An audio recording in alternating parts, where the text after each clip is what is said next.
Well, two quarterbacks have led their teams to the playoffs in each of their first 4 seasons. Nope, it's not Manning or Brady or Breeze.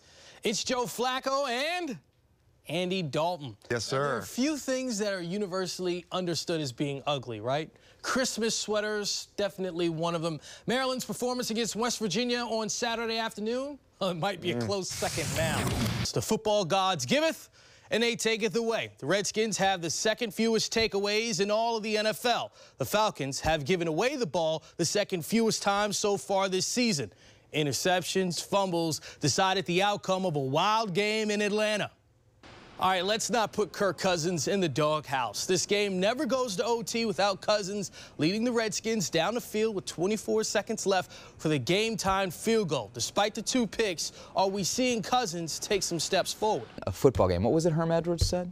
Ah, you play to win the game. And we show to do the highlights. Let's check them out. The Eagles and the Redskins will trot out 2 of the NFL's top 5 quarterbacks. And interceptions, that is. While Kirk Cousins' turnover issues are well documented, Sam Bradford has the same amount of picks as Cousins so far this year. Cousins has actually thrown 23 interceptions through his first 17 games in the NFL. Tom Brady, that's the only person in the NFL to throw for more yards in a single game this year than Josh McCown today against the Ravens.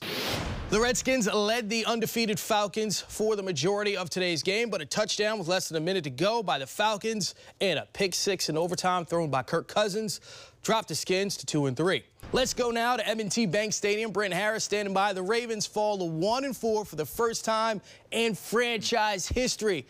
A lot of that had to do with the defense, right, Brent? Forget calling the man RG3. From now on, he's the guy with 9 lives. All signs pointed to the disappointing quarterback being released on Saturday. Yet, here he is, still on the roster, no longer the star of the show, but the backup to the career backup. For more on the Redskins' decision to keep Robert Griffin III, here's our insider, Tariq Al-Bashir.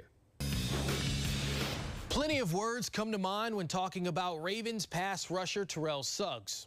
Dynamic, dominant, destructive. But dirty?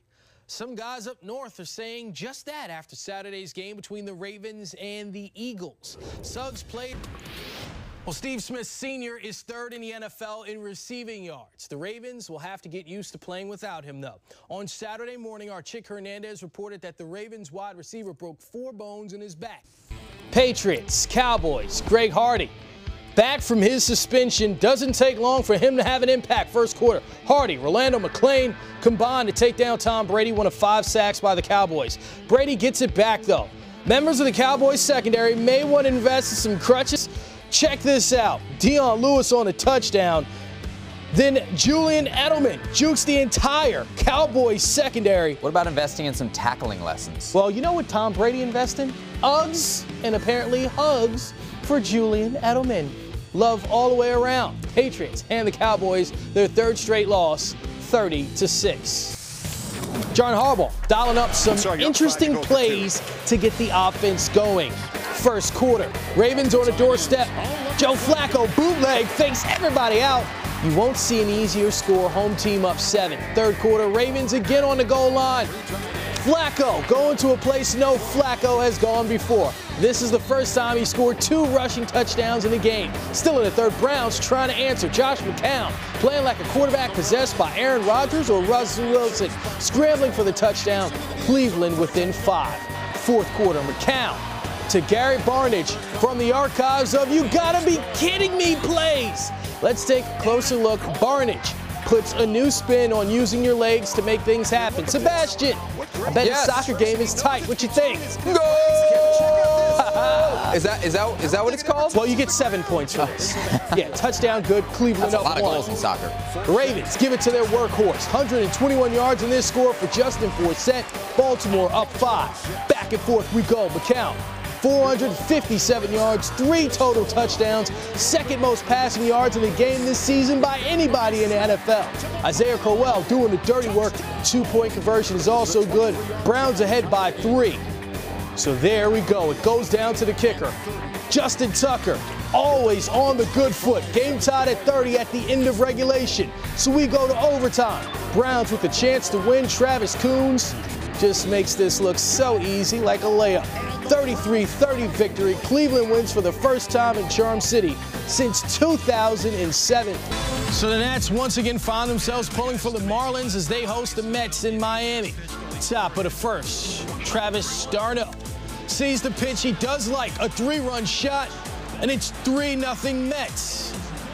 More of the same. Juan Lagares goes oppo field. Mets destroying Miami 6-0 in the second inning. Forget the offense. How about the defense? 42-year-old Bartolo Colon isn't exactly the most athletic guy in the world, but check out the point guard skills. Behind the back, on the money, like Steph Curry, who Mets cruise to the 7-0 win. Let's take a look at the NL East standings now. Nats, 5 games. Well, welcome back. Tiger Woods trying to win his first PGA Tour event in 2 years at the Wyndham Championship, tied for the lead in the final round. Tiger paired with Scott Brown, not feeling any pressure. This, my friends, the rarest all things on a golf course, a hole-in-one. Well, Tiger has to give props for that. Woods not receiving props for this. He drops his club, which is not like dropping the mic. Hitting the fans, also not in the plan. He bogeys the hole. That was bad. This is worse. Tiger on 11. Well, alrighty then. Triple bogeys the hole. Drops him 7 strokes back. Tiger makes a late push. Makes up some ground, too. Birdies 4 of his final 6 holes, including this on 18. It's not enough. He finishes tied for 10th. Story of the day belongs to 51-year-old Davis Love III. Eagles 15. Spectacular final round, carding a 64. He earns his first win on the PGA Tour since 2008. Elsewhere in the AFC North, Andy Dalton and the Bengals taking on Seattle. Seahawks up 24-7 in the fourth quarter. Game over, right? Well, not so fast. Dalton to Tyler Eifert. Second touchdown of the game for Eifert. Cincy down 10. Late fourth quarter. Cincy down 3. Dalton to who else? Eifert for 25 yards. Sets up a game-time field goal. So we go to overtime. Mike Nugent for the win. Can I kick it? Yes, you can. For 42 yards out. 20 unanswered points by the Bengals. Cincy now 5-0 with the 27-24 victory. But we're not done yet. We'll let our PGL Dana Holgerson's Mountaineers averaging over 42 points a game. That wasn't hard to get against the Terps. Skylar Howard to Elijah Kelman, and that gets the party started. 7-zip Mountaineers. After forcing a Maryland 3-and-out, Wendell Smallwood, 115 yards rushing in the first half. West Virginia up 14.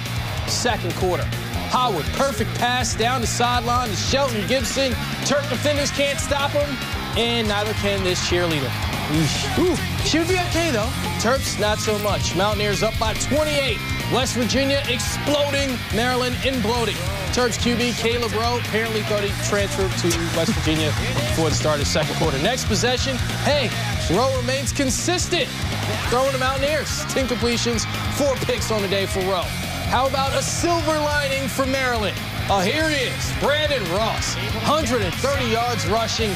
Big gainer here, but he's allergic to the end zone. Fumbles right before scoring. Terps down 35-0. Second half, Terps go to grad transfer from OK State, Dax Garman. Well, he ends the scoring drought. 46-yard strike over the middle to Jarvis Davenport. West Virginia's largest ever victory over Maryland, a 39-point blowout, 45-6 the final. So again, that loss, a historic one. These two teams have been playing each other since 1919, and that 39-point loss, again, the worst ever by the Terps to the Mountaineers. Virginia trying to avenge last year's season-opening loss to UCLA.